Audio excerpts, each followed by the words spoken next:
Good morning. It is Friday, April 1st, 2022. Have you played any April Fool's jokes on anybody? We're here for our daily lectionary readings. We've got our 3 readings. Once again, we're looking at Psalm 126 for our psalm reading, Isaiah chapter 43, verses 8 through 15 as our Old Testament reading, and Philippians chapter 2, verse 25 through chapter 3, verse 1 is going to be our New Testament reading. Let us take a listen in. Psalm 126. It seemed like a dream, too good to be true. When God returned Zion's exiles, we laughed, we sang, we couldn't believe our good fortune. We were the talk of the nations. God was wonderful to them. God was wonderful to us, and we are one happy people. And now, God, do it again. Bring rains to our drought-stricken lives so that our planted crops in despair will shout, yes, at the harvest. So those who went off with heavy hearts will come home laughing with armloads of blessings.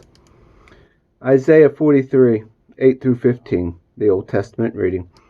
Get the blind and deaf out of here and ready. The blind, though there's nothing wrong with their eyes, and the deaf, though there's nothing wrong with their ears. Then get the other nations out here and ready.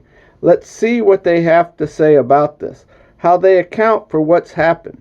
Let them present their expert witness and make their case. Let them try to convince us what they say is true. But you are my witness, God's decree. You're my hand-picked servant, so that you'll come to know and trust me. Understand both that I am and who I am. Previous to me there was no such thing as a God, nor will there be after me.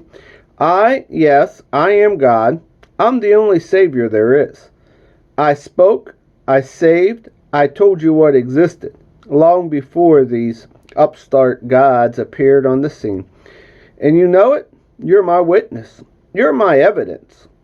God's decree. Yes, I am God. I've always been God, and I always will be God. No one can take anything from me. I make who can unmake. God, your Redeemer, the Holy of Israel says, just for you, I will march on Babylon. I'll turn the tables on the Babylonians. Instead of whipping it up, they'll be wailing. I am God, your Holy One, Creator of Israel, your King. Our New Testament reading comes from the book of Philippians, chapter 2. We start in verse 25 and we cross over chapter 3 and end on verse 1. But right now, I'm dispatching Epaphroditus, my good friend and companion in my work. You sent him to help me out. Now I'm sending him to help you out. He has been wanting in the worst way to get back to you, especially since recovering from the illness that you have heard about. He's been wanting to get back and reassure you that he is fine. He nearly died, as you know, but God had mercy on him. And not only on him, he had mercy on me too. His death would have been one huge grief piled on top of all the others. So you can see why I'm so delighted to send them on to you. When you see him again, strong and strapping, how you'll rejoice and how relieved I'll be. Give him a grand welcome, a joyful embrace. People like him deserve the best you can give. Remember the ministry to me that you started but weren't able to complete? Well, in the process of finishing up that work, he put his life on the line and nearly died doing it. And that's about it, friends. Be glad in God. I don't mind repeating what I have written in earlier letters, and I hope you don't mind hearing it again. Better safe than sorry. So here it goes. That ends our readings for the day.